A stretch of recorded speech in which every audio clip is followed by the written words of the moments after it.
Tonight's event is hosted by the Partnership for a Drug-Free New Jersey and Horizon Blue Cross Blue Shield of New Jersey.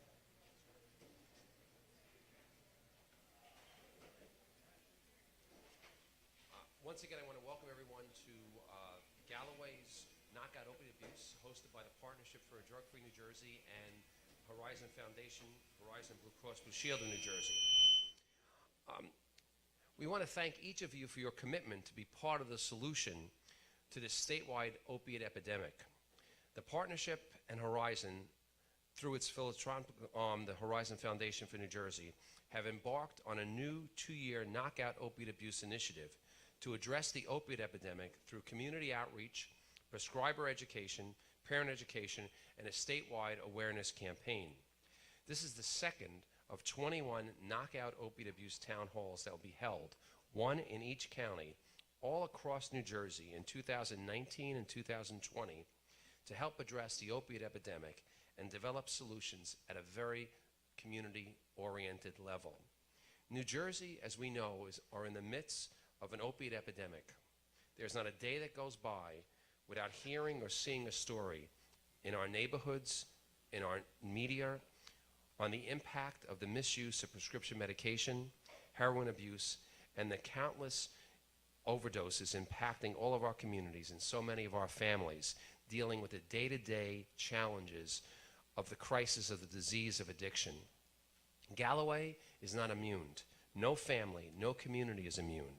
And today we gather to learn how a community can address the epidemic, how we can prevent more New Jersey residents from becoming addicted, how we can reduce stigma, how we can help those who are addicted, how we can support those in recovery, and how we can bring, most importantly, awareness to this crisis. The Partnership and Horizon are pleased to bring this conversation to Galloway today. Along with our collaborative partners, the Galloway Township, the Galloway Police Department, join together Atlantic County, Atlantic Prevention Resources, and Atlantic Care. We thank all of you for being part of this important conversation and for hosting us here today.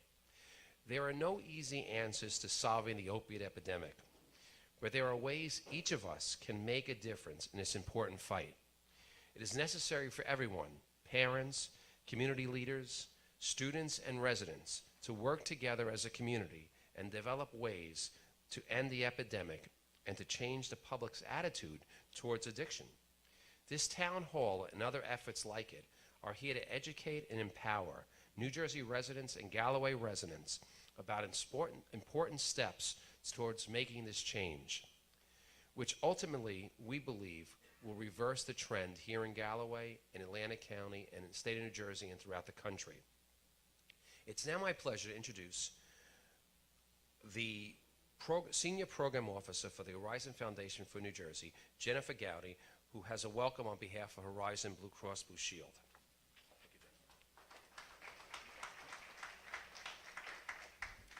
Thank you. It is my honor to be here this evening to speak on behalf of Horizon Blue Cross Blue Shield of New Jersey and welcome all of you to this very important town hall focusing on the opioid epidemic.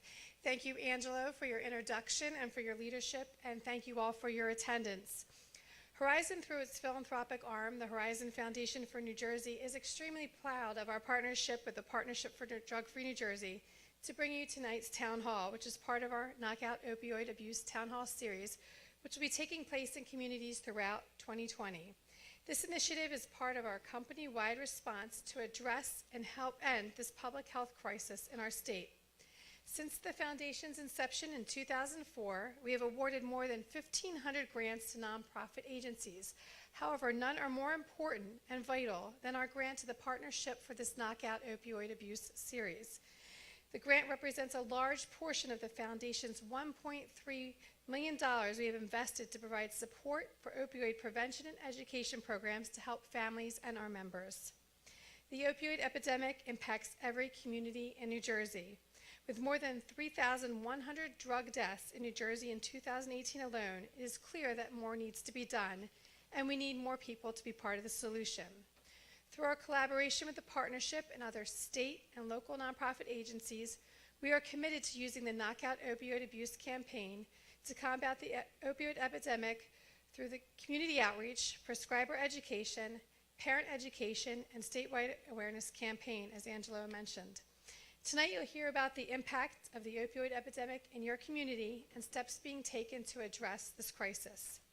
In closing, I'd also like to thank the Galloway Senior Center, the Galloway Police Department, Township of Galloway, Join Together Atlantic County, Atlantic Prevention Resources, and Atlantic Care for collaborating with us on this town hall. I also like to thank our distinguished guests and panel of experts for their participation. Together, we can make a positive difference in combating this epidemic. Thank you.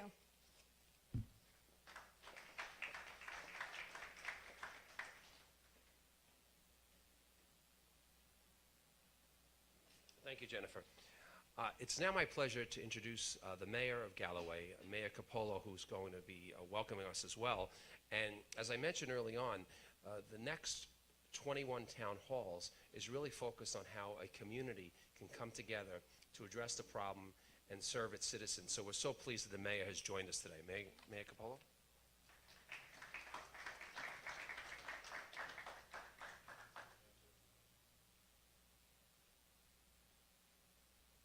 Just wanted to say we appreciate everyone coming out here tonight. We appreciate you taking your time to spend with us tonight. This is an important issue that affects everyone in our community, everyone across the state of New Jersey. I don't think there's anybody in this room or the state of New Jersey, for that matter, who doesn't know someone or someone's family that's been personally impacted by the opioid crisis that faces our nation, essentially, right now. So it's important work we're doing tonight. Thank you to our Chief of Police and our Emergency Services Directors here tonight, Chief Ewell, Donna Higbee, for all your work in putting this together. I understand this is the first time we've hosted this forum in Galloway, although it's been in several other communities. So welcome, and hopefully it's productive for everyone and we all learn something from tonight. Thank you.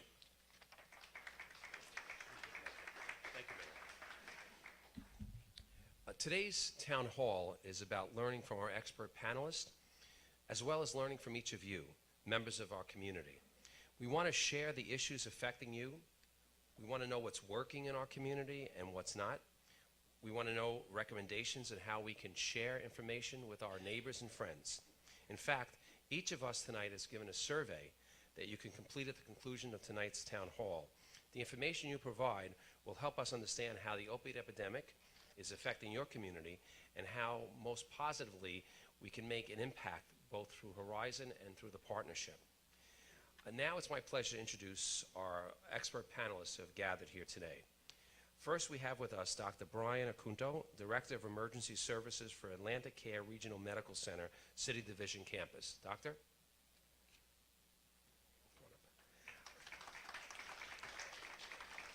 Next, we have with us the Chief of the Galloway Township Police Department, Chief Donna Higbee.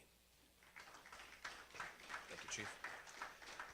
Next, we have the Chief of the Galloway Township Ambulance Squad, Chief Chuck Yulee.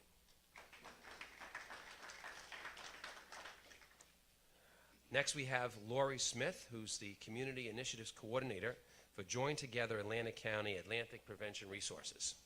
Lori. We also have with us a peer recovery specialist from the Atlantic County Sheriff's Office, the Hope One Mobile Unit, Scott Gross. And finally, we have with us Pastor Mike Walker from the Highland Community Church. Pastor?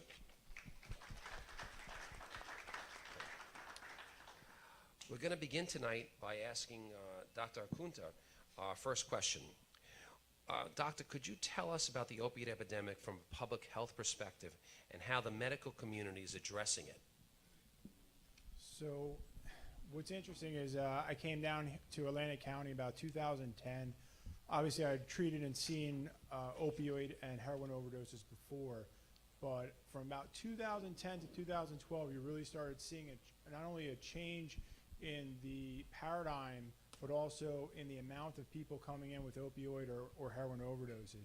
And what was interesting is anybody's, grew up watching TV, especially TV shows like The Wire, that focus on the inner city Baltimore heroin trade. You really focus on this low socioeconomic, inner city, middle-aged African-American male as the quintessential heroin abuser. However, that's not what I was seeing come 2010, 2012. What I was really starting to see were all walks of life, from the ages of as early as 16 through, geriatric patients in their 70s and 80s who were often starting with the prescribed opioids, whether that was the Oxycontins or other types of pharmaceutical design drugs. And before we knew it, in 2012, there were weekends where you had a bad batch of heroin going around in town, and we were administering Narcan alone in the emergency department as high as 10 to 12 times in a night. That's not even in a full day. So we really started seeing this exponential growth of overdoses, and I think that's when a lot of us started saying, hey, what's going on in the community? What's going on in healthcare right now? People started really paying attention to what has become this epidemic. And unfortunately, there was a lag time before a lot of the things came to fruition, and a lot of the things that, pharmaceutical companies, physicians were doing that were able to change and start to have an impact. But it's at the point where we've lost a Vietnam War every year to overdose deaths. That's absurd. They say there's a plane falling from the sky every day with the number of people that are dying from overdose. If a plane was falling from the sky every day, we'd be up in arms, at the FAA, hey, what are you guys doing? But this is happening every day, and it's silent. It's, hey, well, they're doing that to themselves. And I think what we've really started to look at is addiction, not as, hey, you did this to yourself, but this is a chronic disease, and you're going to have relapses, and what can we do to support you and help you maintain sobriety and stay clean?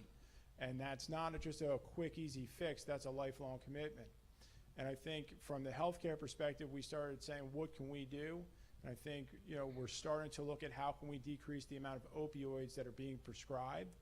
So one of the things we're doing at Atlantic Care is we're a part of an ALTO program. ALTO stands for Alternatives to Opioids. So if you come to the emergency department and you have certain conditions where there's been proven protocols of alternatives to opioids to help with that painful condition, we start with those medications before we have to escalate to an opioid. We've been able to actually decrease the amount of opioids used in the emergency department, but also the opioids prescribed. We're also looking now at, again, things like legislation of decreasing the amount of opioid that's prescribed for acute pain.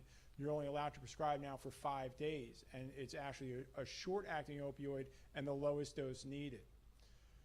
Going further, we're starting to look at other things too, is about, the opioid that was prescribed that you're not needing, informing our patients, hey, if you have excess opioid, don't let it sit in your cabinet, because unfortunately, we were seeing kids get into mom and dad's cabinet seeing, hey, this drug may make you drowsy, you shouldn't drive, let's bring this to the party. They threw it all in a bowl, and they had what was called the Skittles party, where they would just take the pills, not knowing what they were taking, and we saw overdoses that way as well.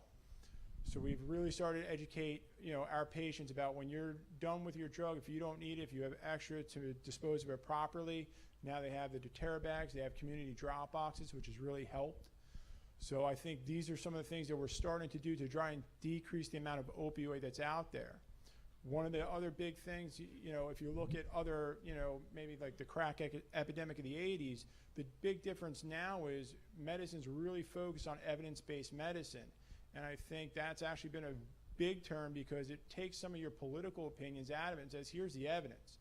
And we're starting to see that there's actual benefit to pharmacological assisted therapy, as opposed to saying, hey, you need to do abstinence and everybody needs to do abstinence. We now are starting to look and say, hey, you know what? There's different treatments for other people's needs. Not everybody is the same. Some people do better with pharmacological therapy. What can we do to help you through this? And, we're starting to change the way, as physicians, we look at addiction. Again, now it's a chronic disease, and we're starting to be more receptive. So I think just in the last, I'd say 5 to 6 years, we've seen a major turn in just the attitudes of physicians in their approach and the treatment to addiction, but then also our responsibility in preventing this problem from becoming any more widespread. Unfortunately, if you look at the njcares.gov website, you'll see in the first quarter we still have prescribed 1 million prescriptions of opioids. That's actually projected to be down from years past. But if you think about that, that's one quarter. We're looking at about 4 million prescriptions just in New Jersey alone. That's enough for about every 1.2 people in this state to get a prescription. That's a lot of opioids still being prescribed.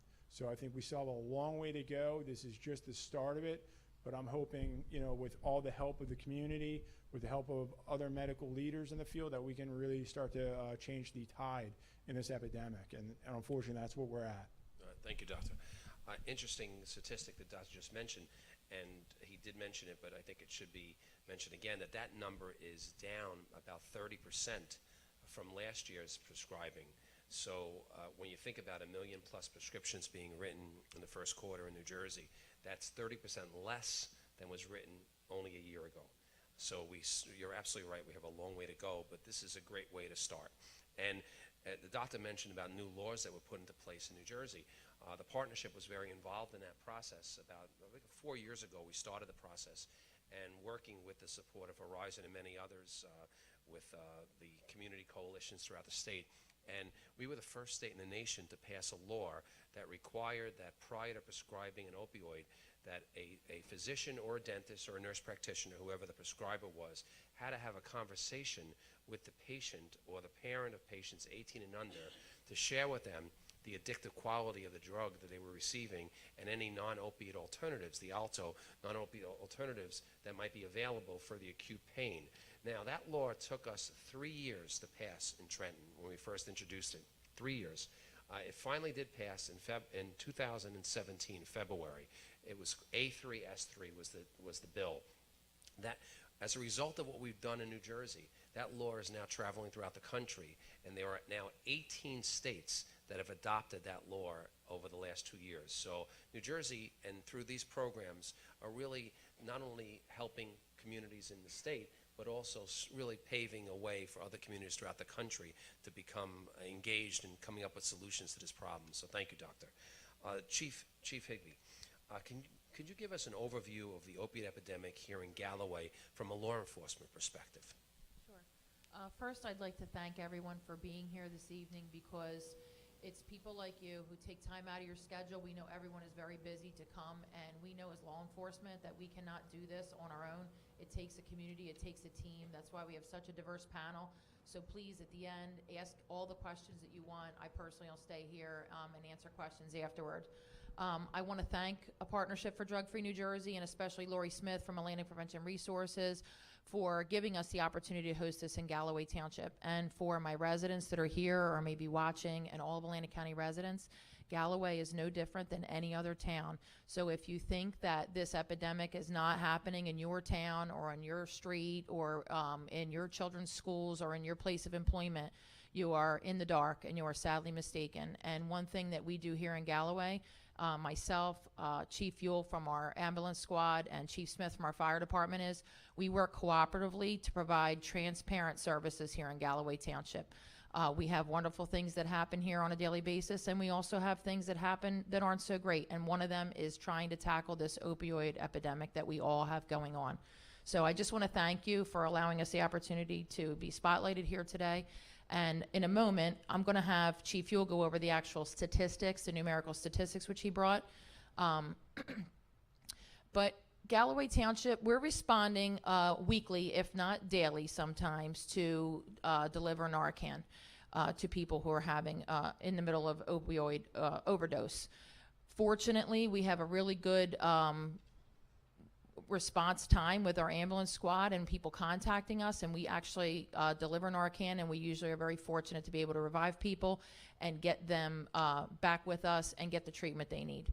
One of the breakdowns that we are seeing, and we're constant talks with Atlantic Care, who sits on JTAC with us, and the different medical and treatment facilities, is we could have 15, 20 recovery coaches waiting at the hospital, rooms, beds. The resources are there. The problem is we have to work on the laws moving forward, because if we revive somebody, or the ambulance squad revives somebody in at their home or in a business or in one of our motels, there is no structure in place for us to mandate that they go to the hospital to meet with that recovery coach.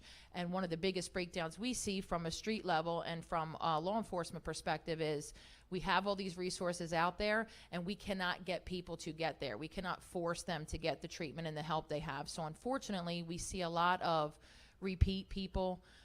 We can give out pamphlets and we can try to talk to them, but really the breakdown is being able to for lack of a better word, force that person to get to the recovery coaches and to the treatment facilities that they so need to be in. So it's a work in progress. I will tell you, for law enforcement, it's a several-pronged initiative for us.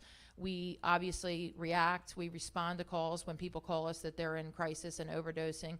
And we also deal with people all the time, whether we're handling a neighborhood dispute or a domestic or something at the schools. This topic comes up. This topic comes up parallel to a lot of other situations that people are dealing with in today's society. We know there's a lot of depression, there's a lot of mental illness, there's a lot of different prongs that go into why people choose to abuse opioids. We know that it could be the gateway is usually prescription drugs. We know that sometimes people are in bad accidents or they've had sports injuries. We also know that some people just choose to use drugs, so we cannot forget that or be dismissive of that as well. And so the biggest thing for us and law enforcement is we try to catch people at every age. We have programs from kindergarten through 12th grade. We then hold parent symposiums for not just our residents, but in recent years we've opened it up to all of Atlantic County to come to either our schools or to Stockton University to host a larger forum. And then we have things like this where we invite anybody and anyone who wants to come and educate themselves and help be part of the community and really bringing awareness to this situation. Because again, I cannot hold up a picture of what someone looks like that is addicted to opioids in this day. If you think that your family cannot be affected, if you think your coworkers could not be coming to work and have a prescription pill addiction, I'm telling you, it comes in all shapes and sizes, all colors, and the best thing you could do is educate yourself, talk to each other, make sure you have really good communication with your family and your friends, and be willing and open to help people. Please don't turn people away because we think of the stigma of what a heroin addict might look like or be, or what the stigma of someone who is addicted to prescription pills. Because we know what a sickness is, and we know how desperate some of these people and family are, and they're so afraid to say anything because of the stigma and the reaction that they get from family and friends. So again, I just want to thank you for being here. Chief Yule will touch on the specific statistics that he sees, and I will just end by saying that Galloway is a very unique community. For those of you who are not aware, we are geographically the largest municipality in the state of New Jersey. With that, we have a lot of diversity and a lot of transient people coming through. We have a little over 40,000 year-round residents, but we also host Stockton University and all of their students. We have multiple nursing homes. We have Atlantic Care here in town. We have a lot of businesses, and we have 27 motels and hotels. So we have a lot of transient visitors, people visiting residents, and that's one of the beauties of our township. We're directly located between Philadelphia, New York, and Atlantic City. So we have to be open. We take everybody and anybody, and we have to be willing to be open to all the issues that come with anybody and everybody. And we see it all here. We really do. So we're a very strong team, myself and our ambulance squad and our fire, all of our first responders. We talk all the time. And I just want to thank not only my mayor who came, but the deputy mayor is here, our councilwoman, Mary Crawford, also Tony DePietro, and freeholder Rich Days is here. And I want to say, all of those people, just like you, are very busy. They do sit on our town council, but they have other jobs and they have things to do, and they took time out of their schedule to be here to support all of us tonight. So thank you very much. I appreciate that. Thank you, Chief. And the Chief did mention that tonight's event is being live streamed, so there are people that are watching in their homes throughout Galloway and Atlantic County, so we want to be able to share this information with not only those that are here today, but also those that are home. The next question we have is for Chief Yule.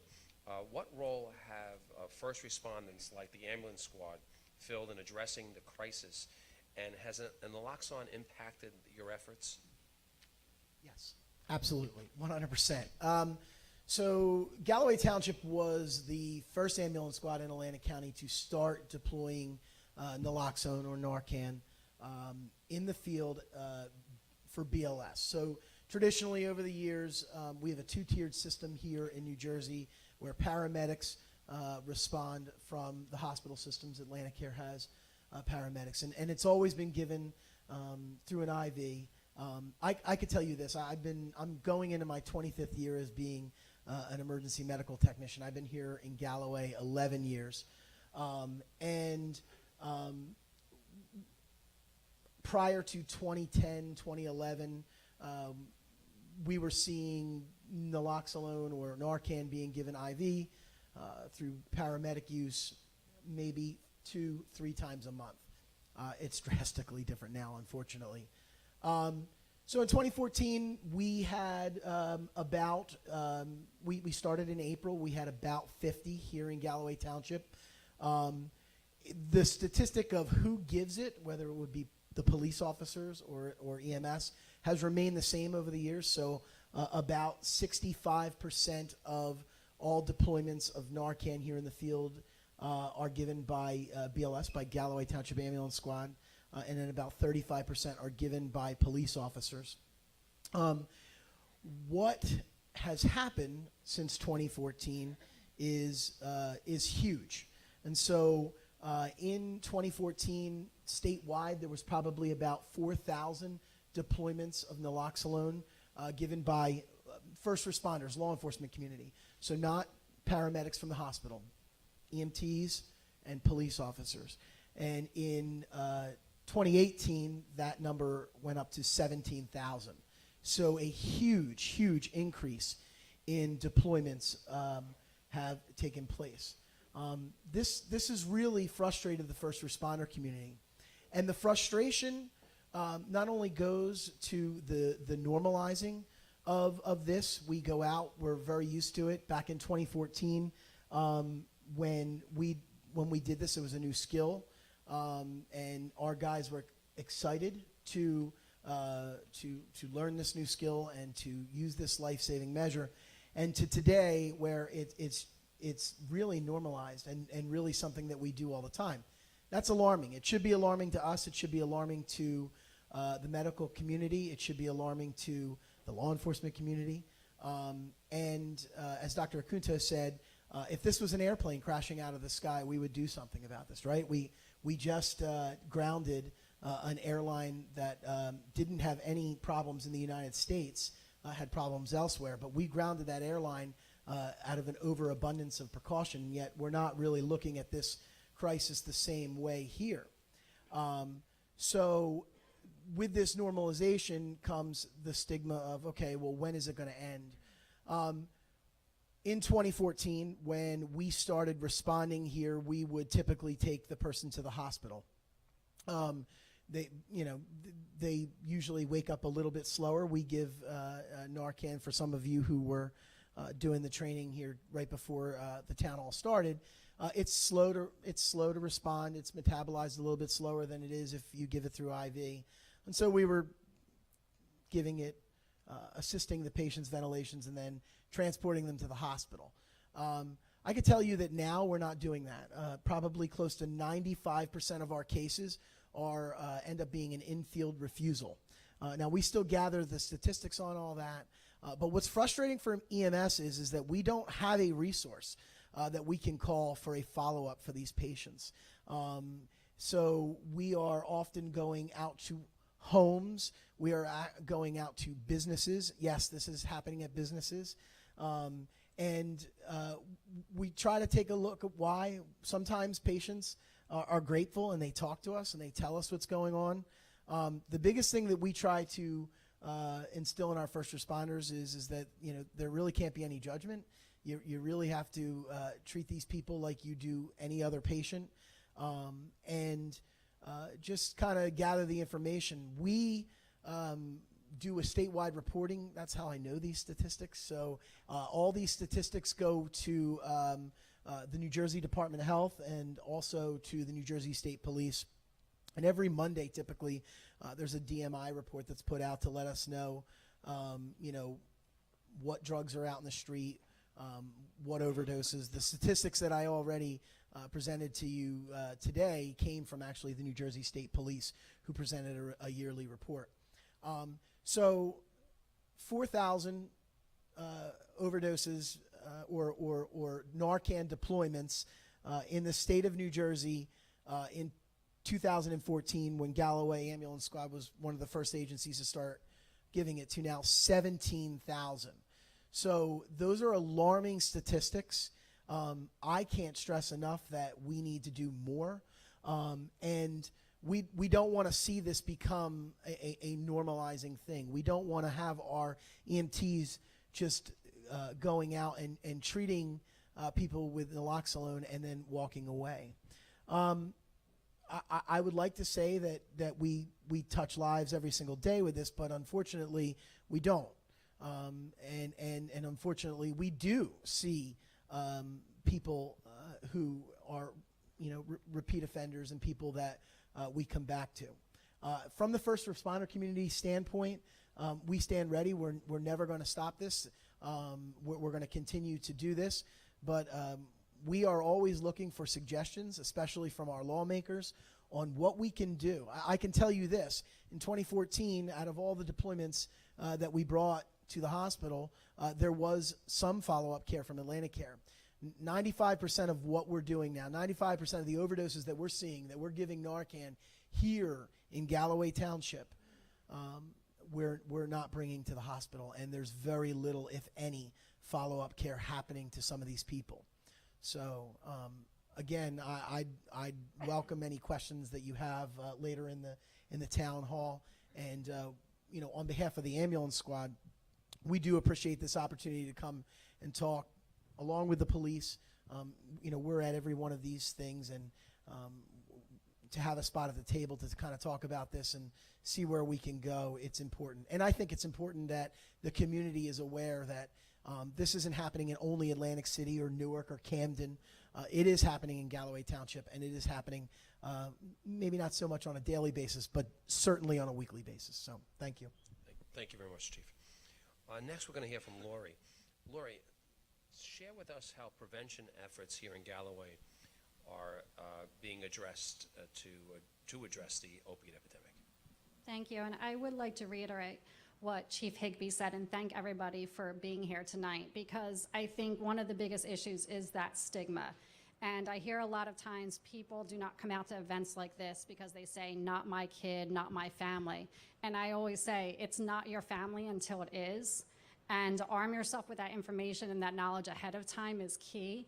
And when we have parent events, it's so hard to get parents to get out and get that information. But really, I appreciate everybody who's here tonight and watching it via live stream, because we really need to get this information out. And I think in the prevention field, one of our key things is that education, and is making sure people are aware of it and educating people. So some of the specific things, our coalition, Join Together Atlantic County, focuses on prevention with youth, and we have multiple drugs that we work with. But one thing we did several years ago was to form the Atlantic County Opioid Task Force. We began the task force, and we meet at the prosecutor's office. Several of the members are on the panel tonight. And we meet every other month and just come out and work on specific issues, as well as discuss other things that are going on in the different sectors in the community. So specifically, speaking of some of the things that we've been working on, all of our interventions are countywide, but then we have a lot of great success stories here in Galloway Township due to the police department and some of the efforts of Chief Higbee. So one of the first things I want to mention is those permanent prescription drop boxes. We have 17 in the county. We placed 12 of them. The one here for Galloway, it is located in the lobby of the police department. Just so you're aware, countywide, in 2016, 17, and 18, we collected over 6,000 pounds of medication that were put in those boxes. In Galloway, they had the highest amount turned in, and those 3 years, 2,385 pounds of medication were collected out of those boxes, the box here in Galloway. So I think it's key to know that people are getting the message about cleaning out their medicine cabinet, but those numbers are still around 700-800 pounds a year, and we want to keep making sure that that message is coming out. One of the things Chief Higbee had talked to us about was we have Deterra disposal pouches, and that's a way for you to actually dispose of medication within your home. In the boxes, you cannot place liquids, so she's actually came up with a plan to be able to attach some type of container next to the box, so that way they can have the disposal pouches right there, so anyone who does bring medication can stop there and get a pouch as well. We also have been working, I know there's been some issues with needle disposal, especially for the senior population, so we're working with Atlantic Care on tackling that issue.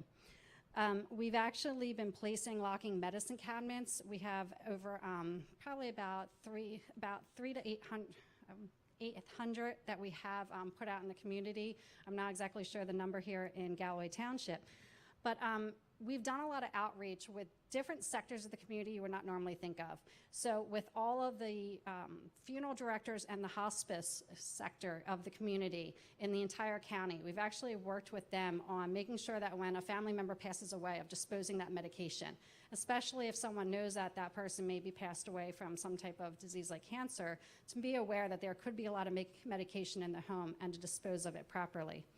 We also did a huge pharmacy outreach, so that way the pharmacies can pass along their information on how to dispose of the drugs properly and in the medicine box that they have at the Galloway Township Police Department, as well as locking medications. And when Chief Higbee found out that we were going to be doing that here in Galloway with her pharmacist, instead of us going and doing it, she had her police officers go out and meet with the pharmacists and do that community outreach right here in Galloway. And we really appreciate that effort, because then it gives that community outreach from the police department to the different businesses. We also created a drug and alcohol treatment resource guide. There hasn't really been anything available for families, and I know that's now in all the Narcan kits that all the police departments use, and soon it's going to be in all of the Narcan kits for the EMTs and paramedics. So that way, when they do give someone Narcan and have a reversal of an overdose, they can right then and there give the family members, whoever's available, a list of treatment resources and information. We also partnered, and it's kind of an interesting thing, but with real estate agencies. And it's basically asking people, we know that when someone has an open house, they clean out the things, you know, like they don't leave valuables laying around the house. But we also want them to empty out the medicine cabinets and not leave medication around in that home that could be taken during the open house. We specifically worked with faith-based organizations, and I know several of them are here tonight, especially here in Galloway. We had a pharmacist come in and speak to them about if they have a parishioner who is taking medication and perhaps is in recovery themselves, and what they can help, how they can help that parishioner. We did a specific Narcan training for faith-based organizations, as well as some other presentations and forums on addiction, specifically for the faith-based community. We have been helping advocate and educate the community on different legislation, as Angelo had mentioned, different things. We've had a lot of town halls, and one thing I want to say that we kind of did new this year, we received an opioid athlete grant. And we started, we had an athlete breakfast where we invited athletic directors and multiple athletes and coaches just to educate them, so when we do have a student athlete who's injured, to make sure that they have the education, that their parents are aware of what could happen if they are prescribed opioids, and to help them with that pain management. So there's a lot of different things that are going on. We do a lot with Atlantic Care, and have like nursing and physician symposiums to have that education that's now required by the state of New Jersey. And we do a lot of things at Stockton University as well. As Chief Higbee said, they have a very diverse community here, which is unique to Galloway Township. And we try to make sure that all sectors are being reached to the community. And Stockton students have been participating with us for many years, including doing an opioid awareness campaign on campus for them to do that peer-to-peer education with their youth, as well as we have a Stand Up and Rebel Youth Coalition that does an opioid prevention program with their middle school students. So there's really, just to reach and target all the different sectors of the community, there's been a lot of prevention programming going on. Thank you, Lori. Next question for Scott. Scott, could you tell us some of the barriers to recovery, and also how does stigma play a role in this epidemic? Sure, thank you. First, I'd like to introduce myself again. My name is Scott, and I am a person in long-term recovery, which means I have not had a drink or a drug since March 18th, 2013. So I can identify with a lot of, thank you.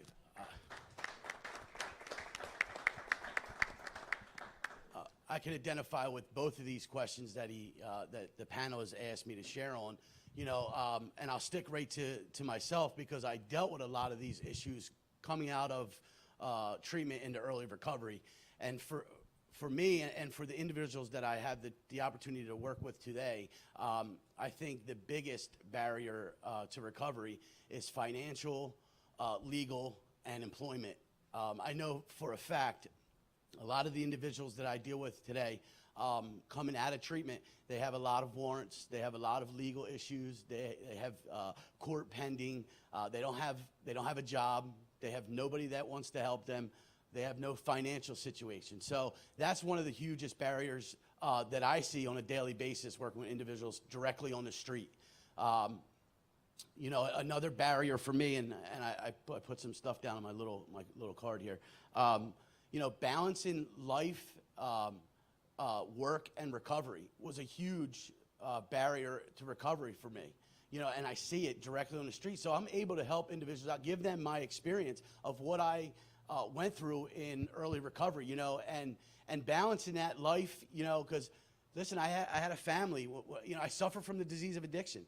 You know, I started out with the opiates, and through that opiate, through pills, you know, I caught a heroin habit, and through that, like I had a family. You know, I had kids. When I went away to treatment, coming home in early recovery, it was tough to balance that the family, you know, the work and recovery.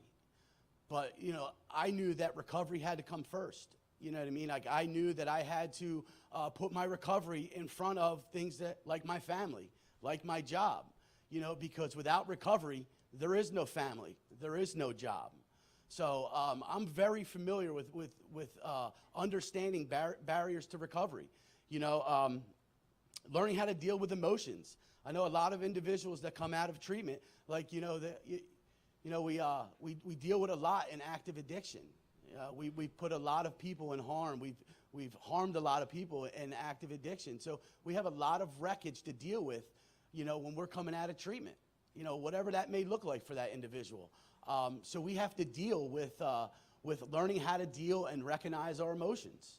You know, some of the things that I had to learn in early recovery, like this didn't just happen to me. Like I had to learn, I had to be re-educated, and I'm re-educated every day on the disease of addiction. Like I am very, very familiar with the disease of addiction. So, you know, being on the streets and working, you know, directly under Sheriff Eric Scheffler in the Hope One van, like I see this front line every single day, you know, and I don't know what you people think the stigma around addictions. Like I don't know what that addict looks like today, because you know, back in the day, the addict was the person that was homeless on the streets of Atlantic City or Philly or Camden. Today, it could be your father. It could be your mother, it could be your daughter, it could be your son, your grandson. There really is no stigma, which we know there's a lot of stigma around addiction, but there really is no stigma. Like I can tell you that the lie is dead. Like we do recover when given the opportunity to. So like I know for a fact, like some of the stigma around, you know, junkie and liar and cheat, like, yeah, we hear that stuff every day. We hear, and we still hear it today. You know, some of the people that we deal with are not as educated as others. So there is a lot of stigma around that individuals coming off the streets into a hospital or into a doctor's office, that they are labeled that junkie. You know, there's that, you know, how come he keeps doing this? Like, there's reasons why we suffer from a disease, you know, and until we're educated, you know, we'll continue to relapse. Like we see the relapse, whether it's high, you know, and it is for an individual that I see. You know, I deal with them all the time. I'm sorry, I'm going off track here a little bit. So that's all I got. Thanks. Thank you, Scott. Thanks for sharing. Next, we're going to ask Pastor Walker, what role can faith-based groups serve in addressing the opiate epidemic here in Galloway? Well, I'd like to thank you for the opportunity to speak on this, and thank you, Lori, for the invitation. The faith-based communities, I want to just say that I'm not all that politically correct. Most of where I'm coming from is from a Bible-teaching, Christ-centered perspective. But the faith-based communities, particularly the Christian church, has the opportunity to provide answers that are beneath why people use, to address the brokenness that is often the case of the individual who turns to addiction.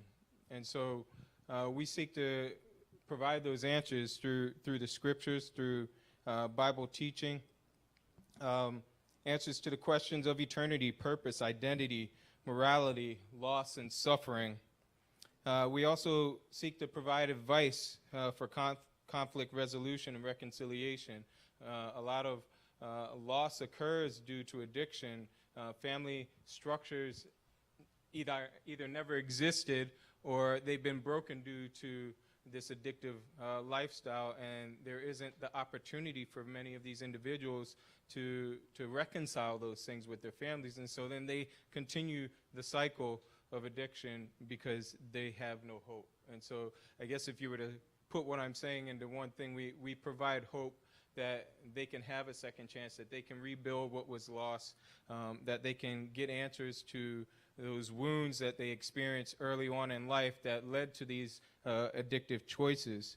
As far as the faith-based communities as a whole, we can also provide support, community and support. Again, as I mentioned, those family structures have been broken and destroyed, and often they're alone in this battle to recover from their addiction.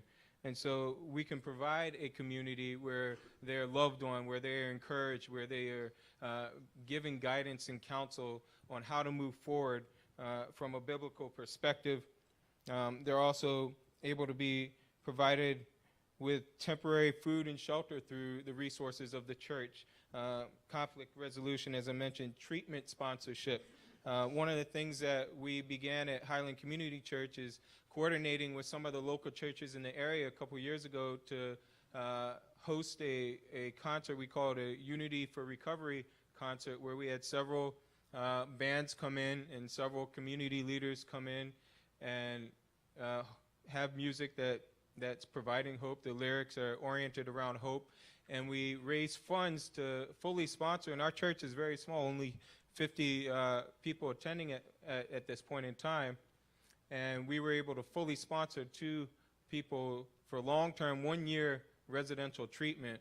And that was such a blessing to be able to be a part of that. Something else that I have a strong conviction is that the churches in the area need to work together. There's historically, churches have been very competitive and to each their own and kind of stay out of each other's way. And churches really need to come together around this common need. When I first arrived at Highland Community Church, I jumped into the JTAC Coalition to see what was going on, to just kind of get plugged into the community. Didn't really know what I was getting into, but I was blindsided by this fact that Atlantic County has 3 times the national average in opioid abuse. That's insane. That's insane. And so the church cannot afford to ignore this problem. And something that I was also just shocked by is that every church, pretty much every church in the area, has some type of recovery ministry. That wasn't the case in the other states that I've ministered in, but that's a shocking reality, that it's that needed. And so what we can do, how we can take that further in the faith-based community, is to coordinate and communicate with the people that come through our doors that are needing services, that are needing support, that are trying to pursue recovery, is to let them know what other recovery ministries are going on, to not be so concerned about having everybody come through our doors and stay in our doors, but to say, okay, Monday doesn't work for you, then I know this church down the street that has a meeting on Tuesday. I know a church in Pleasantville that has a meeting on Thursday, and to get people plugged in. If they want to be at a support group every day, then you make sure that you connect with these churches and make sure that they have the opportunity to be in those places. We need to also communicate as a whole in the community about the other resources that help to strengthen families and strengthen community and connection. Some of the great things that we have going on is the Beacon Church has the Upward program that their motto is to play sports God's way, and it helps to break down some of these dividing walls that occur early on in children's lives by getting rid of this pressure and this really social abuse that goes on in the realm of sports, where it's all about the competition. It's cutthroat. And so these children who feel less than, that don't make the mark, turn to other lifestyles. They turn to addictive lifestyles as a result of these things. We also host at Highland Community Church the Fall Festival, which is just a general way to connect the community and also provide resources that are available to them, not just by our church, but other communities. We have the police department and emergency services come to that every year, and they have the fire truck ladder and the ambulance there to just connect people and just kind of solidify the community, which can help people who are hurting and to help people feel welcome. The other thing I wanted to mention is the collaborative effort between some of the churches that is just in the beginning stages called Loaves and Fishes, which was started by Pastor Maglione from Absecon Presbyterian Church. And we're working to host a community dinner regularly between some of the churches to provide dinner, but also to have some of the community leaders and resources present there to provide presentations and information and resources right on hand, right there, so that folks that are struggling with this aren't discouraged that, oh, they've got to find a bus, find someone to get them across town to this place and that place, but to have it right here in their community so that they can get the help they need. And that's all I have. Thank you so much, Pastor. We have some questions that have been provided to us prior to this evening from some of those that are in attendance, as well as from some live stream questions. The first one we have here is, how can I learn how to use Narcan here in Galloway? And also, do I need a prescription to get access to Narcan? I can first mention that previously tonight, right before we started, the Atlantic County Alliance Coordinator with the Atlantic County Health Department, she was here this evening and gave a free training. And when you attend trainings like that, you actually are given a free Narcan kit. As well as Urban Treatment Associates, they have a once-a-month training, and I do have that schedule on our website, that they offer right here in Galloway Township. It's actually at the Stockton ETTC building right on Jimmy Leeds Road, and they have a training once a month. And I know they also will basically come into any organization. So if you have a group of people who would like to be trained, you can call them and they'll set up the training and come out to your location to train you. So I know those are two, and I'll let either Dr. Acunto or Chief Ewell about the prescription, because I know there's even ways now of getting it through your pharmacy besides just attending one of these trainings. From the medical standpoint, I mean, I think especially if you're on these medications, especially the opioid pain medications for chronic pain issues, I think you should actually be proactive in asking your physician or who's ever prescribing for you to say, hey, can I get a prescription of Narcan? The recommendations are that anybody who's on more than 50 milliequivalents of an opioid should be given a prescription of Narcan. Unfortunately, that's just a guideline, and I don't think it's taken off. I personally will prescribe Narcan to patients that have overdosed or that I think are at risk. Unfortunately, some of the issues right now is that the Narcan prescriptions are expensive. It's a shame, but some of the insurance companies do cover them, some better than others. But I think there's that opportunity, and I've had families ask me, "Can you give me a prescription?" and I'll get it filled. So I've given the prescription to the family so they can get it filled and have it in the house. So there are other ways you can speak to your physicians about that. But again, there are a lot of opportunities throughout the community with some of the programs to not only get the prescription but be trained. So that would probably be my best advice. Also, the Hope One van is out twice a week, and on that van, if we usually pick the individuals that are coming up that need it. We do Narcan trainings directly on the van, and you will leave with one Narcan kit when you leave. We're usually set up twice a week. It's usually a Tuesday or a Thursday within Atlantic County. If you go on the website at Hope One Atlantic County, you can find our dates and locations of where we'll be. We are here in Galloway a lot. Also here tonight with Scott, I'd be remiss if I didn't introduce, he's in the back, retired Chief Tim Reed from the Brigantine Police Department. He now works with Sheriff Scheffler, and he's very passionate about Sheriff Scheffler's Hope One van, and he does have all his resources outside, so I know that they'll be here this evening to discuss the van and the things that they do, along with what Scott's going to talk about. So thank you for being here. I'm glad that they mentioned several of the panelists, the Hope One van, because that was one of the features of one of the first town halls that was held in Morris County.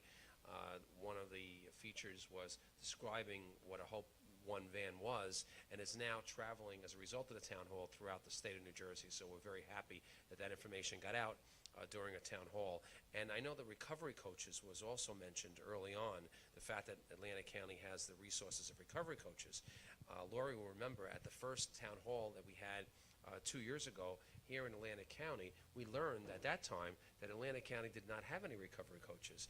And there was a commitment made following that town hall to be able to hire recovery coaches, and now it's great to see that they're available. And now we have to find out how to get them to the places they need to be to help those that need it the most.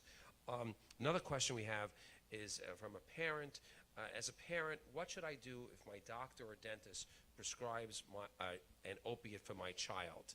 Should I ask for alternatives? Doctor, do you want to?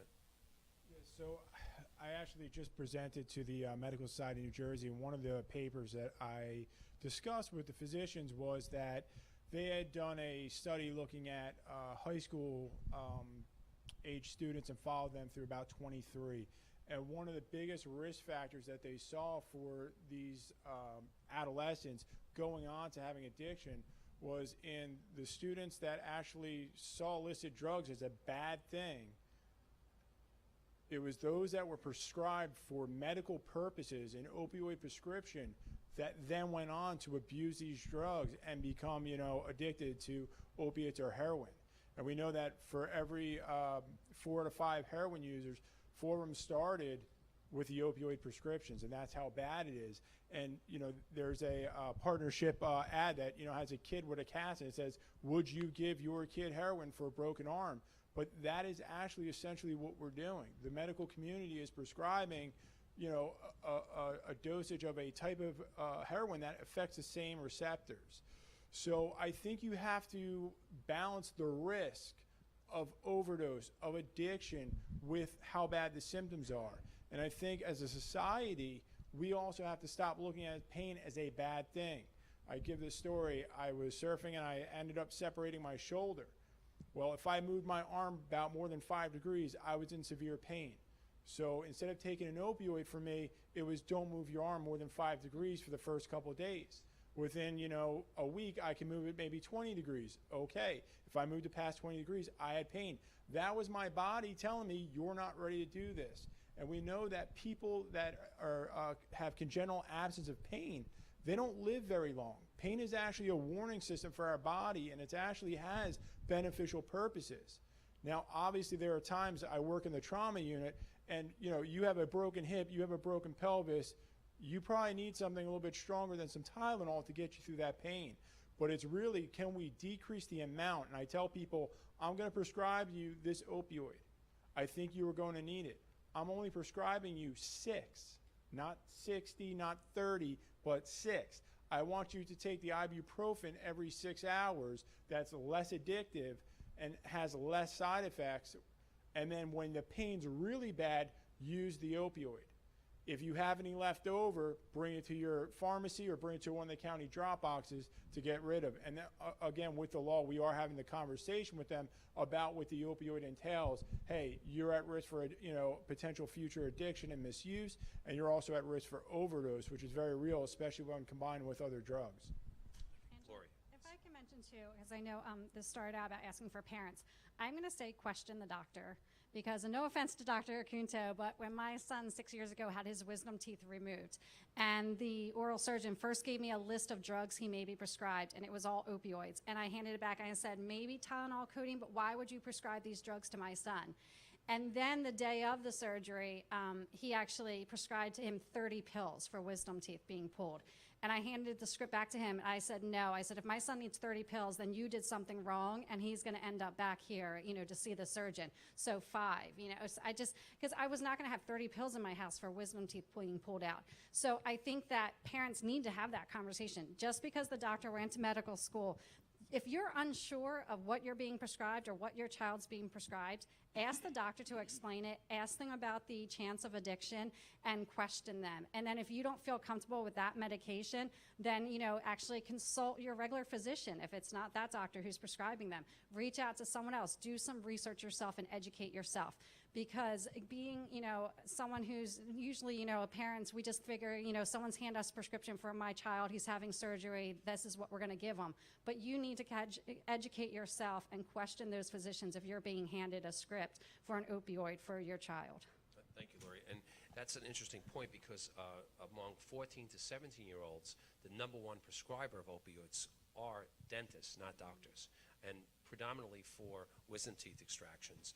And the other study that the doctor was mentioning was that students that are who received a prescribed opioid prior to high school graduation are 1/3 more likely to become heroin addicts than those who receive no prescribed opiates prior to high school graduation. So we see that the research most recently is really pointing to the fact that we have to look at alternatives, especially for acute pain, as a way to be able to address that pain in order to avoid potential addiction from a long-term perspective. And in full disclosure, the child is my youngest daughter, so in the commercial. So, we're going to open up to any questions that the audience might have. If anybody has a question, just come right up to the microphone here.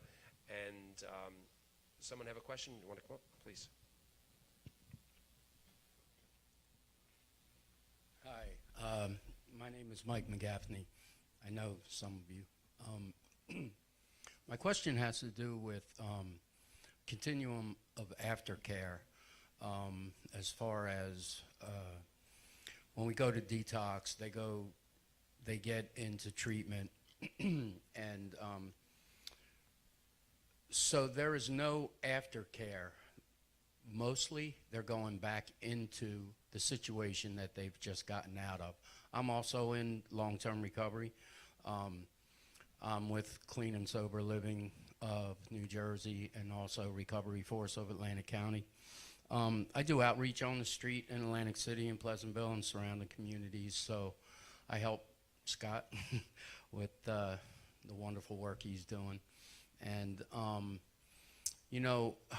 supporting them after they get out of treatment is key so that this revolving door doesn't keep happening in recovery and relapse. My question is, the restrictions that are put on some areas of sober living, like what can be done about zoning and also the stigma of having persons in recovery that are trying in your neighborhoods?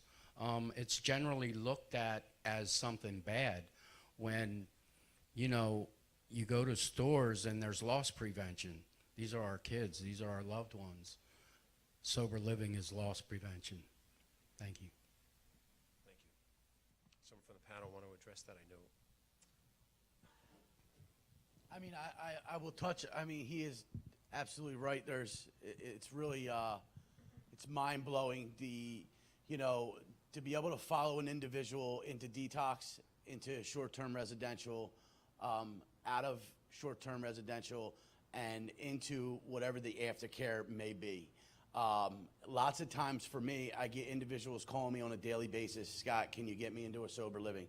Scott, can you get me into a sober living? First of all, there's absolutely no funding available for somebody coming out of treatment wanting to get into sober living. We know there's organizations out there, but the funding is very low. As far as the stigma of having sober living in your neighborhood, I mean, Mike's absolutely correct. Like, there's really shouldn't be no stigma around it whatsoever. If an individual wants to open up a sober living house or an Oxford house to be part of the Oxford group, I don't see there shouldn't be a problem with that. I don't know what the zoning laws are or what the laws are regarding where a house can go or none of that stuff, but we do need more sober living houses. We do need more Oxford houses. We need more, not to say we need more treatment. Is treatment the solution? I don't know. There's a lot of stuff that is coming down the pipeline with MAT and methadone maintenance and Suboxone maintenance, and you know, that's where the field's going. I don't know. For me, it was abstinence-based. You know, I hear a lot of it, you know, abstinence-based, but you're destined to relapse. I mean, I've been doing this for quite some time now. I have no reason to relapse, you know. So I don't know. I do know one thing is we do need more resources for individuals coming out of treatment, more sober living, more Oxford, things of that nature, because you know, it is what's happening is they're coming out of treatment and they're going right back to where the people, places, and things, as they say. So they're going right back to where they're comfortable, you know, and usually that's back on the streets doing what they know how to do to survive. Because again, there's no job, there's financial situation, they have legal issues. So here we go back with the barriers of recovery. So, you know, what does that look like in the future? I couldn't tell you that. I couldn't tell you that. And what Scott, when he said medically assisted treatment is the MATs, that's something that the doctor spoke about. I just want to mention before the doctor contributes to this conversation is that the Star Ledger did a story, it's a New Jersey newspaper based in Newark, and it said that if you take in consideration all of those people in the state of New Jersey that are in active recovery, it would represent the 4th largest city population-wise in our state. So we talk about the plane dropping from the air. I always like to use the description of whales or dolphins coming up on shore. I mean, when one dolphin comes up on shore, there's, you know, every reporter from the tri-state area wants to come down and find out why that dolphin came up on shore. Could you imagine having 100 or 200 dolphins come up on shore? The kind of media attention that would bring, you know, why are we not getting that same kind of attention to this issue? Doctor, you want to add to that? Yeah, just I think, you know, to answer your question about some of the long-term recovery, I think as a society we need to change the way we're thinking about addiction. Again, this is a chronic disease. So if I have somebody who has diabetes, COPD, hypertension, they come into the emergency room, I treat them. Then I'm going to send them out. They're going to follow up their family doctor, right? They're going to be continued on medications or whatever they need to get them through. And they may have another relapse at some point or an acute exacerbation. And it's no different with substance abuse or substance misuse, okay? These people need sometimes medications, they need follow-up, and they need a healthy place to live. And, you know, it takes a village. You know, if we're not there supporting, you know, our fellow, you know, citizens and saying, hey, let me help you be about, you know, get through this problem you're having. Let me help you maintain a sober life. What are we doing but setting them up for failure? You know, there was a beautiful program here in Atlantic County, the Hope All Day House. It was a beautiful program. And I know that they had some concerns about where their location was with the community around it. But this was a place that was actually getting people help and providing a safe place where people go hang out and not have to worry about, hey, am I going to be, you know, having a thought of a drink or a drug in front of me? It was, nope, I know I can go there. They're going to have some music. They're going to have, you know, an open mic night, some games or a movie, and I can go there and not have to worry about, hey, am I going to be having these thoughts, or am I going to be in a place where I may fall, you know, into my old habits? And I think as a community, we really need to support people and provide them with a place where we could say, hey, you're going to come in this house. We know what's going on in that house, and we're going to support you. Another question from the audience? Hi, my name is Alicia Matson. I'm a pharmacist here at Medicap Pharmacy. So just so you know where I'm coming from. I've been a pharmacist for 24 years, so I've seen the rise of the opioids in prescription-wise. So my question becomes, it seems like it became sort of a passing of the buck, where the primary doctors push the patients off into pain management. And at pain management, I almost saw it go up and up and up and up in these pain management clinics. And I still, today, don't see them reducing the amount that these patients are taking. It's become now the insurance company that's limiting the amount, and then that's what's bringing these patients down. So I guess my question really is to you, doctor, is if you agree with me or not, is whether or not these pain management clinics improved or contributed to the rise of the opioid abuse epidemic. So you know, I say this frequently. There's a lot of good doctors out there, and there's some bad doctors out there. And no offense to our law enforcement, there's a lot of great police officers out there, and there's some bad police officers out there, okay? And I think that there are some pain management doctors that are doing things appropriately, and there are some that saw an opportunity to make money. And it didn't really matter about the patients, it was about their money. And those are the ones you see on TV where they open up the clinic and everybody comes flooding in, you know, as soon as the doctor pulled up to his clinic, and you see about like 200 patients like run up, and they somehow he sees 200 patients in about 10 minutes, which I can't see, you know, one patient in 10 minutes. So I think there's, you know, there were some bad docs out there. Now, the issue with these opioid medications, which you may be familiar with, is that you build tolerance. The same way you get in the shower and the water's hot, and then after 15 minutes, what do? You turn it hotter because it's not hot. Your body acclimates. And it's the same thing with these opioids. So, and that's why you see the addiction escalate very quickly sometimes, because now your body, which 5 milligrams made you feel good, pretty soon you're not feeling good on 5 milligrams anymore. We see the same thing with pain. There's tolerance there, so patients sometimes have to keep going up, and they can tolerate doses that, I mean, I've seen in their, you know, medication list in the hospital, and I'm sitting there, that should kill like a large horse or a cow, but this patient's walking around and functioning. And sometimes it's appropriate. Obviously, you have to watch out because there's definitely a risk for misuse there, but there are some patients where that's probably okay.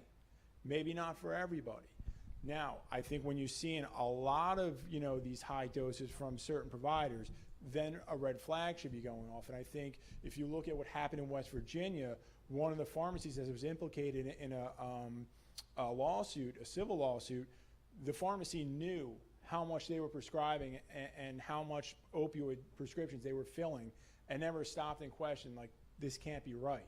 So they were actually complicit in this civil lawsuit, saying you kind of turned a blind eye and helped us become addicts.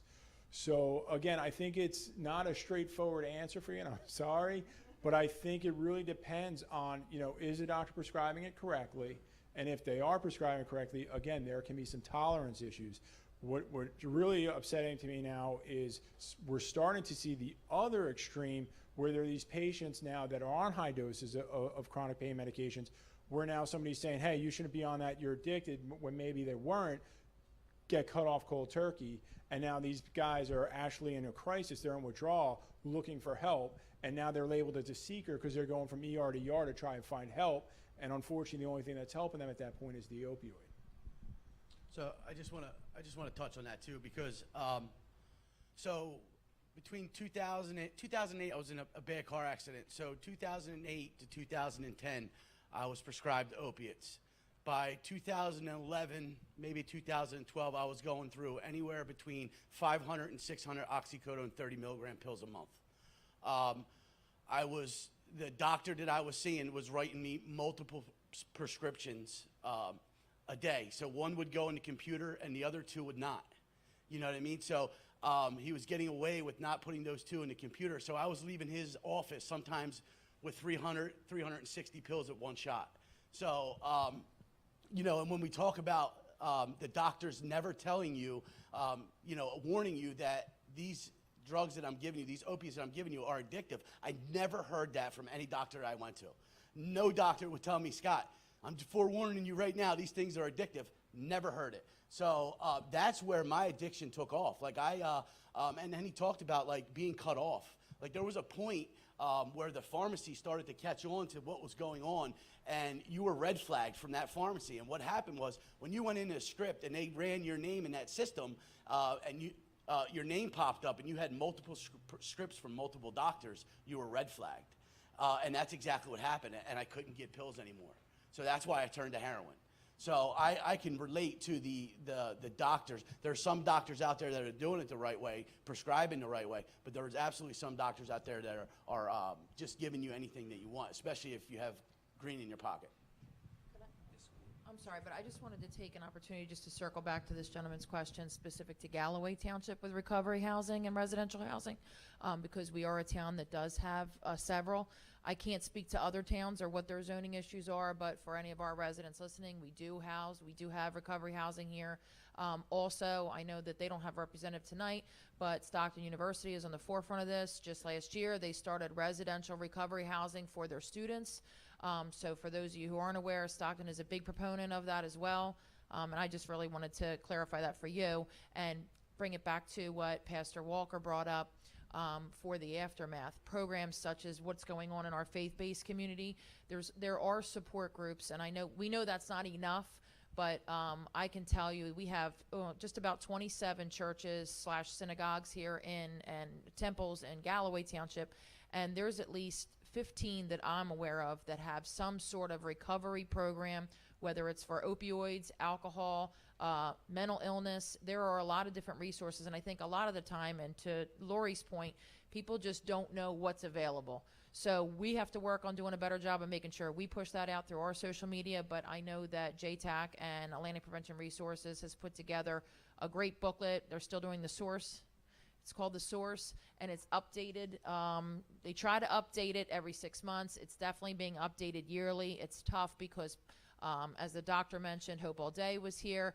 Enlightened Solutions took the place of them, and I know they have a representative here. So we do have several locations here in Galloway Township for that, so I hope that answers your question. Sure. Follow-up question? Okay. Sure. Before you go on, I just want to also share that some recent research shows that it only takes 5 days of an opiate prescription for a dependency to begin. If you take an opioid for 7 days, you have a 1 in 7 chance of becoming addicted in 1 year. And if you take an opiate for 30 days, you have a 1 in 3 chance of becoming addicted within 1 year. So we know that it doesn't take a tremendous amount of opioids for the addictions to set in. Yes. This question is for Chief Ewell. I'm just curious with the Narcan, because you said you don't take them to the hospital right away. I was always under the assumption that Narcan is like an EpiPen, where you metabolize the drug, you're going to precipitate overdose again. So I'm curious, how many doses are you actually giving an individual if they're not going to the hospital? Well, that's a good question. Narcan or naloxone has a half-life. It's 30 minutes. So depending on if the heroin was laced with something, or depending on how many opiate pills someone took, we could typically bring them out of an overdose and they could overdose again. Does it happen? Yes, it does. It has happened. It's happened here. It's happened to us several times. So we explain all the risk factors that's associated with signing a refusal and not seeking medical attention. We've kind of morphed, and this goes to some of my frustration in the EMS community. We've kind of morphed into having the conversation and trying to scare people into going to the hospital, to them educating us on, no, this has happened before. I will be fine. I haven't re-overdosed in the past. And so, again, it goes to the problem. Sometimes our personnel are being educated by our patients who are saying, no, I've never re-overdosed. So there is a danger in signing a refusal. We explain that danger. There is a standard, though, that we have to meet. If a patient is alert and oriented and they meet a competency level, which we do test on every single patient, then quite frankly, it's kidnapping if I force them to go to the hospital. Is it a problem? It is. Is it a problem on every single patient care interaction? No, it's a policy problem. It's a policy problem that we're talking about with the New Jersey Department of Health. We're talking about with our lawmakers. There's a lot of things here that, listen, allowing the Narcan to be widely available for this crisis, which is what it is a very, very good thing. But the work is not done. There's other things that we have to do. So that was a good question. Thank you. Chief, what role is fentanyl playing here in Galloway and in the county? Well, I could tell you it plays a huge role. So of the submissions that go to the Department of Health, Atlantic County is number 3 for the percentage. So that's huge. So big opiate problem spots in New Jersey are our bigger cities. Newark, Camden, huge. So for Atlantic County to be number 3, fentanyl is dangerous. Fentanyl is one of those things that you don't know how people are going to react, and if it's the first time that they're taking this, they typically will overdose quickly, right away. So we don't always know, and we can guess. Some of the things that we do is after we wake the patient up, we talk to them, we ask them. They're usually willing to tell us what the stamp said. So heroin typically comes with a stamp. That's how the dealers sell it. We report all that stuff. We report it to the Department of Health, who passes that information along to the New Jersey State Police, to their drug management program that they have there, so that we can trace it around. Another thing that happens a lot is, and this typically starts in Camden, but we can see where it comes down here. I'll get an email from the medical command facility, which here in the South there used to be one at Atlantic Care in the city. It's now just at Cooper University Hospital. When they start having an uptick of overdoses in the city, we all typically will get emailed about that. And then what we normally see is that if today, on Tuesday afternoon, there's a lot of overdoses happening in the city of Camden, within 48, 72, 96 hours, that starts to filter down to here. And we know that typically the buses, that kind of thing, that's how this stuff is getting down here. But what does happen is that obviously we don't collect this stuff. For anybody, if you are affected by a loved one who has a heroin addiction, I would strongly recommend that you stay away from whatever paraphernalia they have, and that's not because of any biohazard concerns. If something is laced with fentanyl and you touch it and your fingers are sweating, or you have some kind of there's some kind of liquid on it, it could transfer you. You could overdose. That's happened to police officers. It's happened to EMS personnel. So it's very, very dangerous for you. Typically, our police departments will collect this stuff. It'll get tested, and we'll find out later on that it was laced with fentanyl. It's very tough for us to find out whether it was fentanyl, right away. However, I will tell you, there are those cases that we know that someone didn't have straight heroin when it takes us multiple doses of naloxone to get them out of an overdose, and that happens. Lori, the pastor before mentioned about the lack of information from church to church. Has the prevention community been involved in trying to collect this information about the different programs that are available and sharing that? Actually, yes, we have, and there's been so much going on. We talked about the commitment we made and the prosecutor made to Atlantic County about peer recovery coaches 2 years ago to have, so many of them by the end of the year, and then, more each year. And we have, with our faith-based groups, started collecting some of those resources. And I will actually, make that promise that within the next 6 months, we'll put together some type of guide that shows all of those throughout the county, all those faith-based organizations. We knew of some of the programs, but I'm actually hearing, I know some of the people talk about even more programs this evening. So we will work on that. The guide that we have is for treatment organizations, but we will certainly be putting together a guide for the faith-based, and with Pastor Walker and some of the other pastors who I know are here tonight, we will make that commitment to get that out and post it and make sure that the community is aware of those, because I was even shocked to hear how, there's faith-based organizations that actually fund people to go to treatment. And, they help in every avenue of a person and their recovery. So I think that information definitely needs to be put out there, and we just haven't done, as Chief Higbee mentioned, a good enough job. And we'll certainly make that commitment tonight that, moving forward within the next 6 months, you'll see some type of information and guide being put out there with all the faith-based organizations and what their services provide. And I just want to clarify, my statement wasn't saying that churches have not been communicated with by the other organizations, but that the churches are not coordinating with each other to make sure that the people get what they need and the most opportunity is presented to them.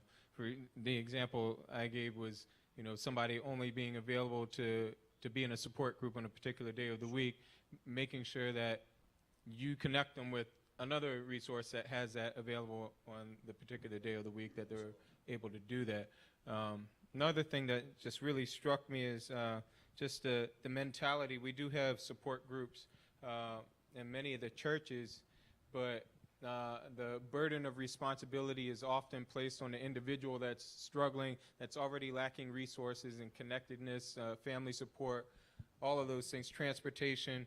And one of the things that is messy, but I think is absolutely necessary, is for churches to be willing to use their own resources to bring people into their faith communities to provide that support. One of the things we do at Highland is we shuttle folks from the Atlantic City Rescue Mission to our services so that they can hear the message of the gospel, the message of hope that can give them a framework to understand some of the things that they've gone through.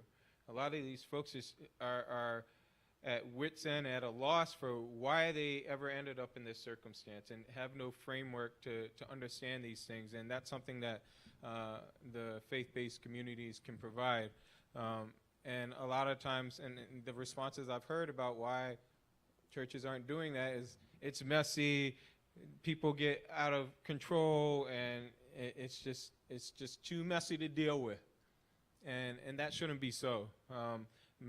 Much of the reason that parachurch organizations and a lot of these social services organizations exist today is because historically churches stopped meeting those needs, stopped ministering to those needs, stopped doing what they were supposed to do.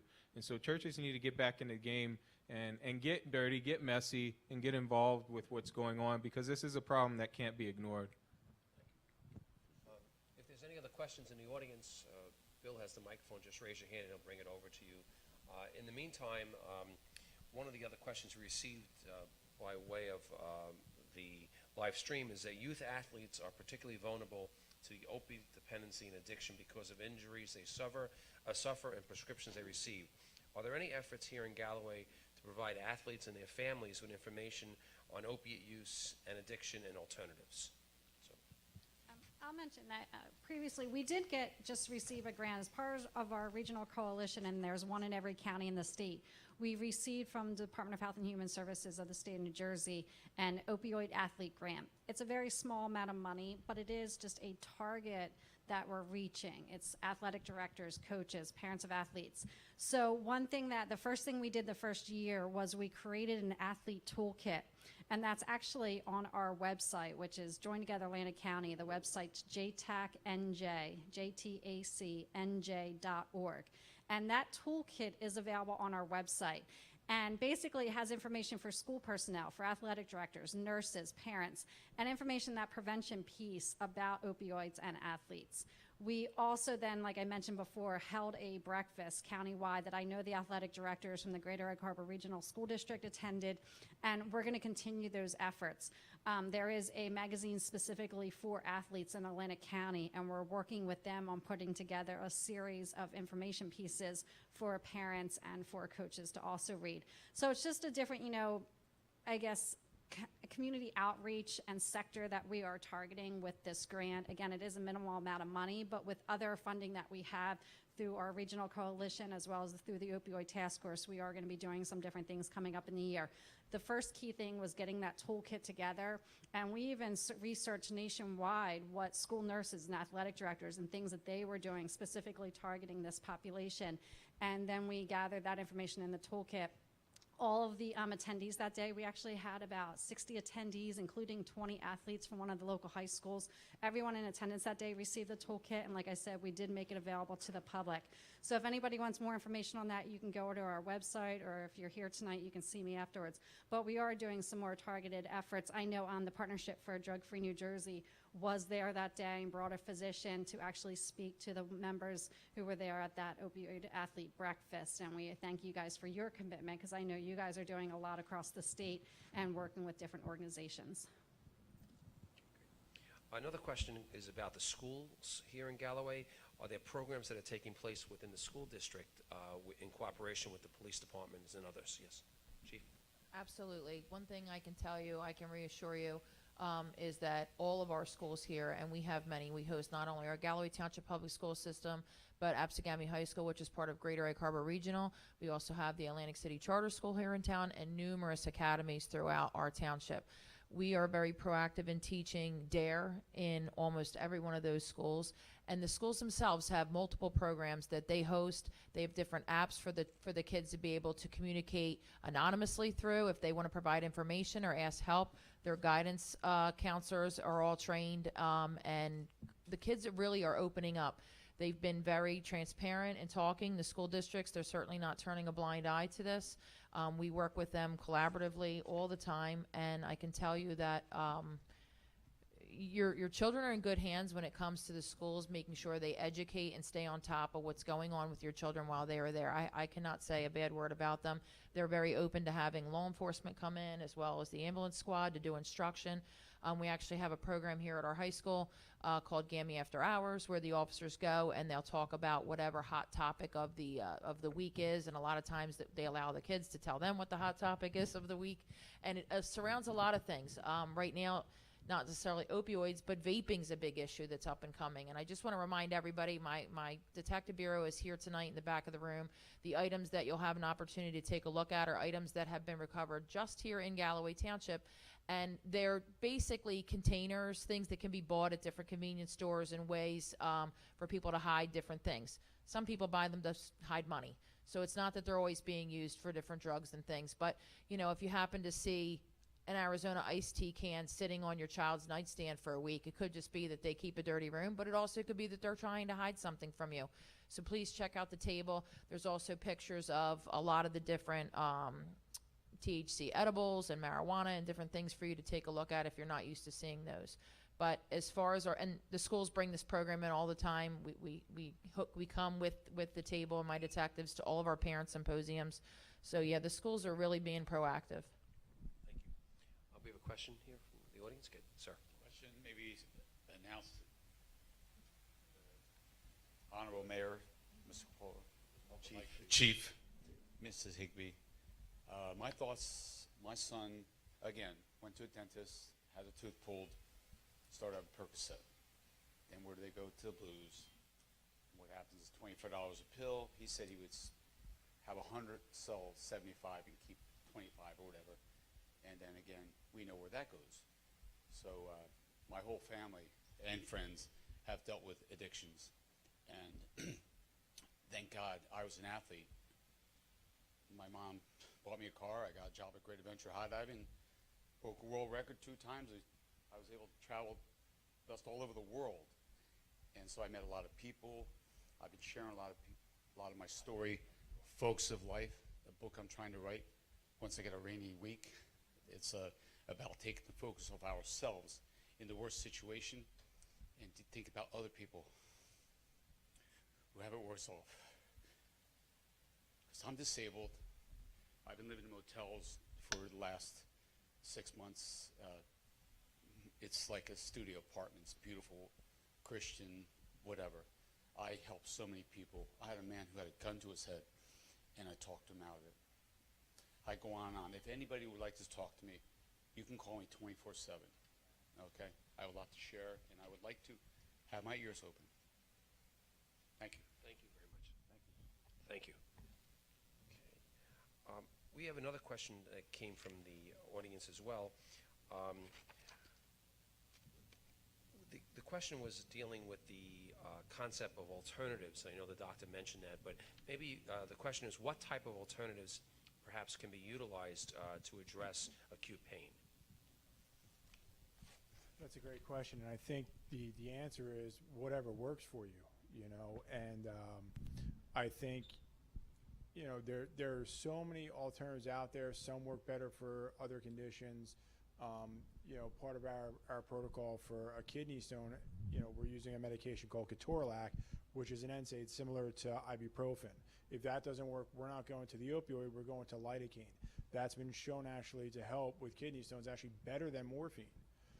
Well, what about at home? Well, you know what? There's other things you can reach for in your medicine cabinet. Obviously, acetaminophen, ibuprofen. You need to look at the bottle, though, because there's dangers to those drugs as well, okay? Just because it's over the counter doesn't mean you can take 20 and you're going to be okay. I've seen people literally die from a Tylenol overdose because it'll shut down your liver in a day. So you still need to read the prescription or the label, because that isn't a suggestion. That's how you're supposed to take the medication. But I think there's nothing wrong with alternative treatments as well. I mean, if, you know, massage, chiropractor, osteopathic manipulative medicine worked for you, by all means go for it. Acupuncture. There's tons of people doing this out there now, looking at alternative treatments that are just as good. You know, if it works for you, then who's to say it's not good? So, you know, some people will mock and say, oh, well, you know, it's not medically proven, this and that. But again, if it works for you, if it's going to help you manage your pain, you know, I think that's probably the best solution for you then.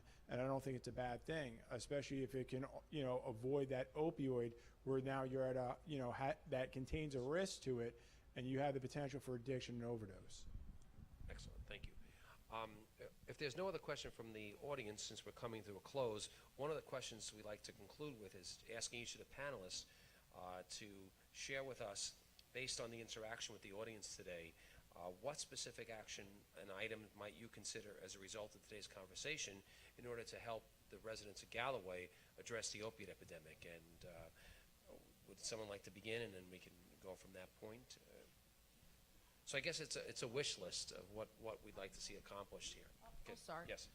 Again, I would just like to close by thanking all of you for being here and for allowing us to host this. Mr. Silver, thank you. I know that's very difficult for you to share your story about yourself and your children, and we're always keeping you in our thoughts.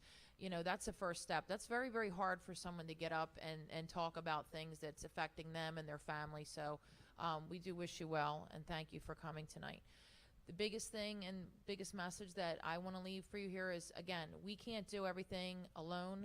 We work as a team.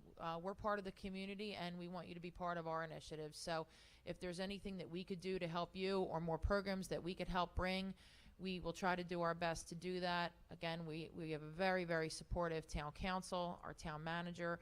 There's very rarely do I go to them and ask for something or tell them I need something for the community that they turn me away. As you can see, they're all here tonight. Pastor Al from Beacon Church, Terry, Pastor Walker. We are very fortunate here in Galloway Township, and there's a lot of programs in Atlantic County. So it's a really good community, and again, the first step is being here, educating yourself and being aware. Again, parents in particular, please, I know the sign says check your kids' bedrooms. The biggest thing that we hear from parents all the time is that's their private space. I don't want to interfere with their private things. I don't want to go in their book bag. I don't want to check their room. You are doing them a disservice. They need you. They need your oversight. Please check on them constantly. That's what you're there for. That's your role. I don't know what else to say other than that's what, you know, that's your biggest responsibility. They are a precious commodity, our youth, and we're going to do our part in educating them, and please, we want to work in cooperation with all of you. So thank you. Thank you. Yes. I'll tack on to what Chief Higbee said, because that's one of the biggest things that we see when we go out to a home is someone saying to us, you know, I didn't know, or, you know, and then we walk into a room and we see, you know, paraphernalia and those types of things. And I was gonna actually say that before in addressing students and athletes, and you need to be involved in your kids' lives. You need to know what's going on.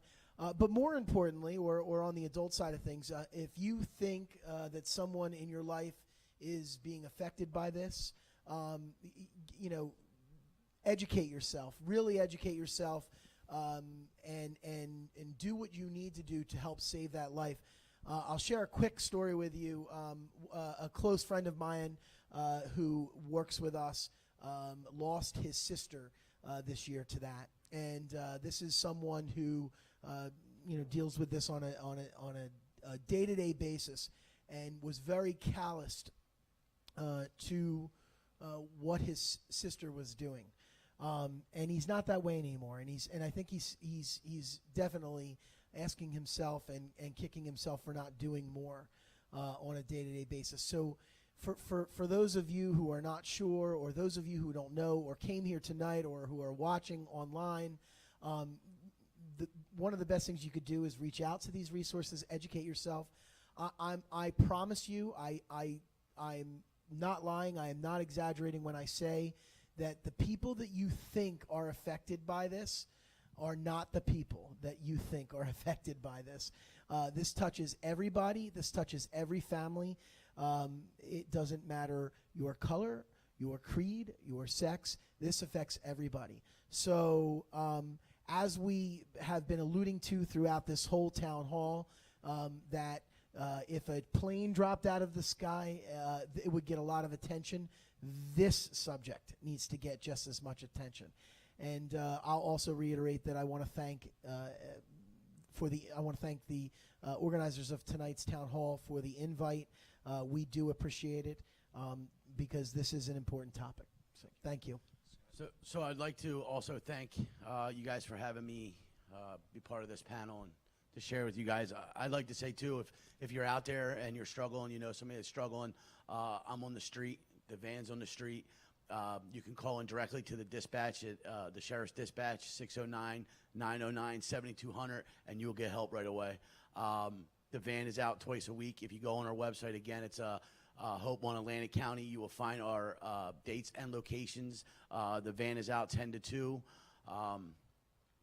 So again, if you are struggling, if you know somebody is struggling and they want help, the help is there. That's all I got. Thanks. I just want to echo what Chief mentioned. That's biblical. All right. We have to, parents have to, and churches have to really stress that they've got to do the job as parents and get involved and stop being so concerned about being friends to their children and be their protectors, be their parents, and get involved, ask questions, get into their stuff. The Bible says that if you train up a child in the way they should go, then they will not depart from it. They're going to depart from it if you just stay hands off of everything and want to respect their privacy. The other thing is faith-based communities need to facilitate opportunities to educate their congregations. As you mentioned, it's everywhere. It's affecting everyone, regardless of their creed and might I add, religious traditions and practices. It's right there in church, and it's not the people who have the external stereotype of using these opiates. These are functional people. I go to the Island Gym, and I just heard of a man who was in there every day, looked healthy as an ox, and died from an opiate overdose. No one would have seen it coming. So we have to get involved. We have to address this issue. We have to take it seriously. Churches have to work together on this. They have to get their hands dirty. And I would also like to add that there's hope. For those that are struggling with this, there is hope. You can come into the doors of Highland at any point in time, and there isn't going to be the stigma. Churches need to get rid of that stigma and make invitations for these people to get help and to find hope and to reach out to them and love on them as well. Get rid of that stigma in your churches. Thank you, Pastor. I'll just add to, just reiterating what everybody up here has said. There is a lot going on. There's a lot of community members who are doing things, and when you look, though, at the size of the community and the size of Galloway and Atlantic County, we do need to be doing more. I think, when we talk about stigma, the drugs itself, they do not have stigma, okay? It does not matter to the drugs. Anybody can be affected by this, and as a community, we need to educate ourselves and understand that it can happen to anyone, and then help, Mike Gaffney had mentioned about welcoming people into our communities in those sober living houses and having that link of people who are overdosing and then getting peer recovery specialists to them and helping them. If I had a wish list, that would be one of the laws that would change. The Good Samaritan law has done great things, encouraging people to call 911 and to seek help. But on the flip side of that, they then can refuse to go to the hospital and refuse that next stage. And so we have to help them and link those services up a little bit better. And I'll definitely, like I said, I'll make that commitment working with the faith-based organizations and helping getting some of their information and resources out to the public more, because it's definitely, I think, a piece that, the services are there, but we really need to connect them to the community. So thank you. So I guess I would say that when you're dealing with this epidemic, this problem in our communities, and it's in all of our communities around here, the first thing I would say is check your own political ideas at the door. I don't care if you're left, you're right, if you're in the middle. It has no place in this debate. The debate is, what is the evidence that we're starting to accrue tell us? And I'm going to say this from personal experience. I had to check my own political or my own, ethical ideas and look at studies and say, what, the studies tell me maybe something I thought was just replacing an addiction with another addiction is, baloney. It's actually saving lives and making people have a chance to live.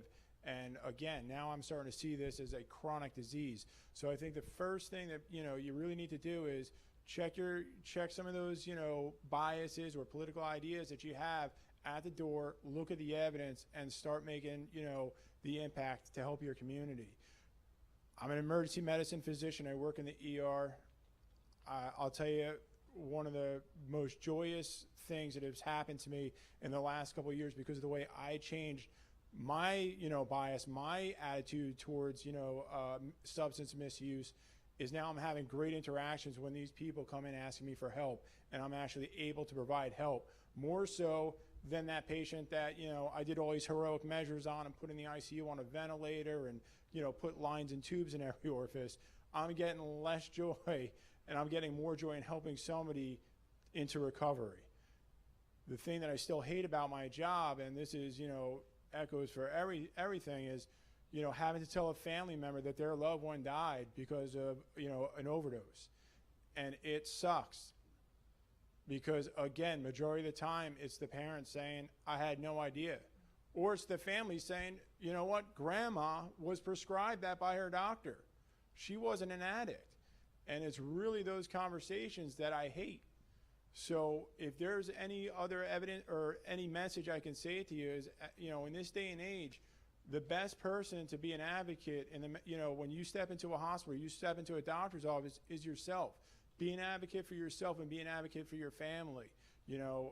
I try and be an advocate as best I can for my patients, but again, in the emergency room, sometimes I'm just meeting you for 5-10 minutes. You gotta let me know, what's going on too sometimes. Thank you again for everybody having us here tonight. Thank you, Doctor. I believe Mayor Capolo wants to have a statement here as well. Just real quick, one thing, I just wanted to thank the panel one more time for your time tonight. It's interesting to hear your perspective and your experiences with this crisis that our township's facing, and I think it's clear that we have our chief of police and our chief of our ambulance squad and our chief of our fire department and members from our police department here. Galloway's commitment to this is strong. I wanted to address something that I heard from Reverend Walker, and you said that there's no conduit for local faith-based organizations to get together, but I'd like to extend that invitation to you and members of the clergy. I know Pastor Al's here from Beacon Church also, and if we can host an event in Galloway Township, I'm sure that our chiefs would love to be a part of that also, to create that conduit so you can act together to better serve our community. So I want to extend that invitation to you. Thank you. And thank you again. Thank you, Mayor. Thank you very much. I just want to also, first of all, thank our panel for doing an outstanding job, and I think they deserve a round of applause. They did a wonderful job tonight.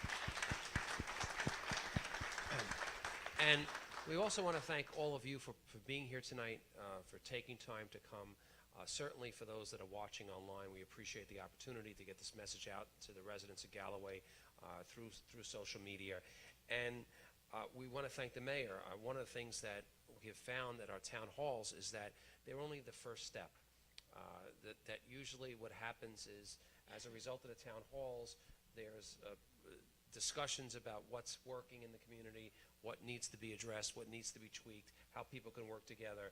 And so far, at every single town hall, it's been the beginning of a great way to be able to help people in the community by bringing people together. So we're so pleased, and thank you, Mayor, for agreeing to host the religious community here, as well as our law enforcement and others, to be able to provide that kind of service. That's wonderful. We just want to ask everyone to please complete the survey that we provided to you on the way out, and we want you to take an opportunity to visit some of the folks that are back there, the resources that are available, and I know that the panel will be here for a few moments if you want to speak to them privately. Thank you all for being part of this town hall. Thank you.